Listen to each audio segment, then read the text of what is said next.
Hey everyone, as a mental health professional, I am constantly sitting across from these incredibly capable, just absolutely brilliant people who eventually confess a really heavy secret to me.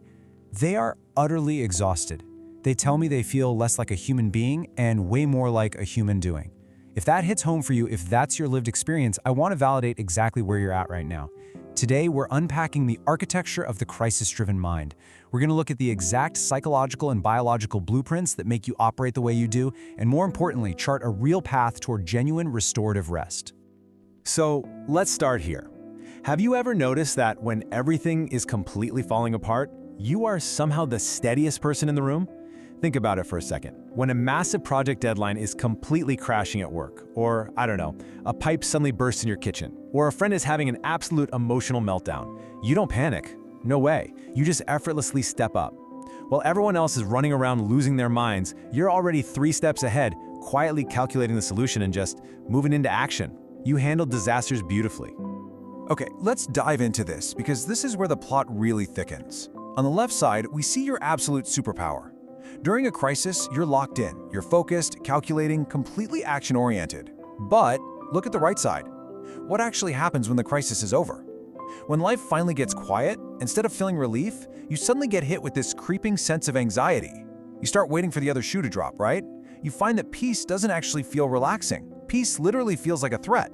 To establish a little immediate safety and predictability for us today, which by the way is absolutely crucial for a crisis-driven nervous system, here's our roadmap for this explainer. First, we'll hit the paradox of calm. Then, childhood origins and parentification. Third, the biology of toxic stress. Fourth, the fixer identity. And finally, updating your survival software.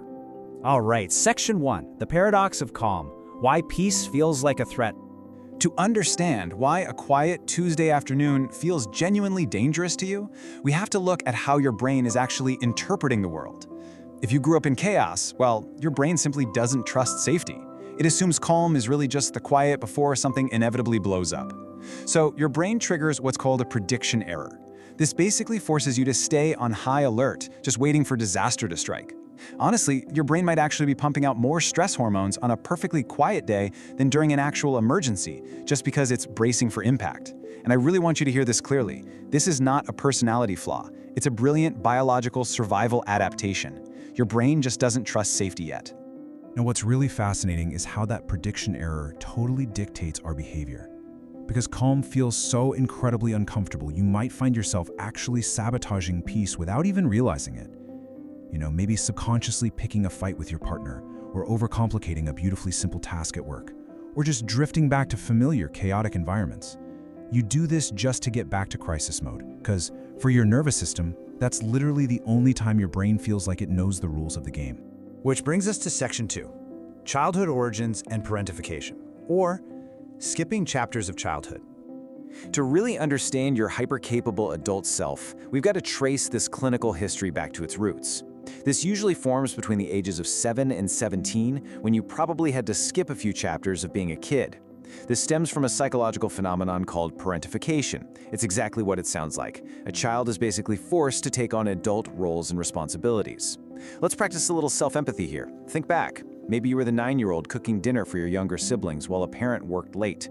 Or maybe you were the tiny diplomat actively diffusing highly volatile adult arguments before you'd even learned to read chapter books. You had to grow up fast. So the crucial point is, you didn't just learn a tough lesson back then. You built an entire internal operating system around the core belief that the world only stays stable if you are the one holding it together. Your mind is currently running on outdated survival software. It's literally playing a program that was written decades ago to keep you safe in an unstable environment. Let's jump into Section 3 to validate this even more, the biology of toxic stress. Your nervous system as an alarm. I want to shift from psychology to biology for a second, because it's so vital you understand your experience is rooted in the literal, physical development of your brain. It's not just all in your head, it is quite literally baked into your nervous system. When a child is parentified in an unpredictable home, it creates toxic stress. This happens when the brain's fight, flight, or freeze alarm system just never gets to turn off. Imagine a fire alarm ringing constantly in your house for years. This constant state of alarm completely floods your system with stress chemicals. And that fundamentally alters how the emotion and decision-making centers of your developing brain are wired. And this brilliantly illustrates that whole biological cascade. When that alarm system never turns off, it's constantly flooding your body with stress chemicals. Over years of that chemical flooding, your actual physical brain development is permanently altered. Because missing small signs in an unpredictable home used to have real dangerous consequences for you, your nervous system is now permanently set to hypervigilance. It's a direct cause and effect relationship written right into your physiology. And that hypervigilance, as an adult, it presents as an expert-level ability to instantly read the room. You can sense a millimeter of tonal shift in a text message from a friend or a boss. And hey, I really want to validate this superpower of yours. It makes you highly perceptive. But we also have to acknowledge it was born out of a desperate need to stay safe. You had to predict the unpredictable so you could actually prevent the fallout. So, that brings us to Section 4, the fixer identity, becoming a human doing. This hypervigilance is the absolute foundation of your adult persona as the ultimate fixer. As a fixer, you likely have a phenomenally high sense of self-efficacy. That's that deep-seated belief that you can handle absolutely whatever life throws at you. It usually comes from early mastery experiences, those moments where you successfully solved a crisis. Maybe you wiggled a wire to fix a broken appliance, or you successfully de-escalated a parent, and you suddenly realized, wow, I can reach into this chaos and actually control it. But here is the trap. Fixing things gave you a much-needed sense of control back then, but today, it's become a dangerous, exhausting condition for your self-worth. It really boils down to this profound truth. Being needed feels like the only kind of love that's safe because standing there helpless once felt genuinely dangerous to you. As a mental health professional, I can tell you this is the absolute core wound I see in the crisis-driven mind. Fixing things became your way to earn a place in the world. You learn that if you're useful, you're safe, and if you're safe, well, then you are loved. Let's move to and see how this builds into our final section, updating your survival software, healing the crisis-driven mind. So how do we actually heal this? How do we find safety in the quiet? I'm going to walk you through a treatment plan using 3 gentle, practical grounding exercises for daily use to clear out that mental backlog. Number 1, recognize the survival response.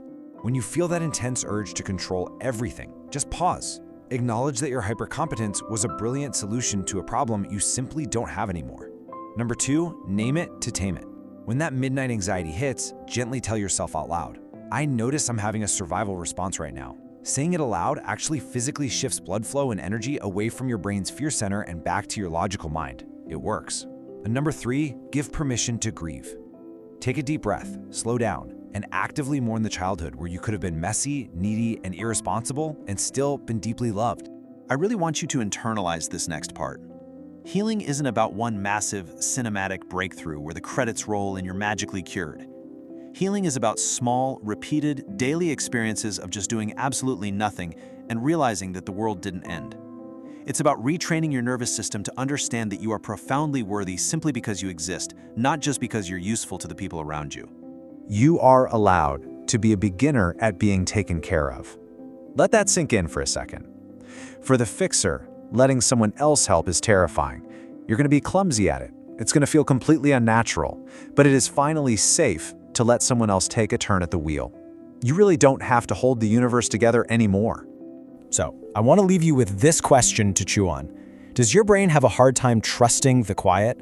If this explainer resonated with you today, if you are the one everyone calls in a crisis, but you are secretly deeply exhausted behind closed doors, please know that you are not alone in this. I encourage you to share your story, try out those grounding exercises, and finally begin putting down that incredibly heavy load of always having to be the strong one. Thank you so much for learning with me today.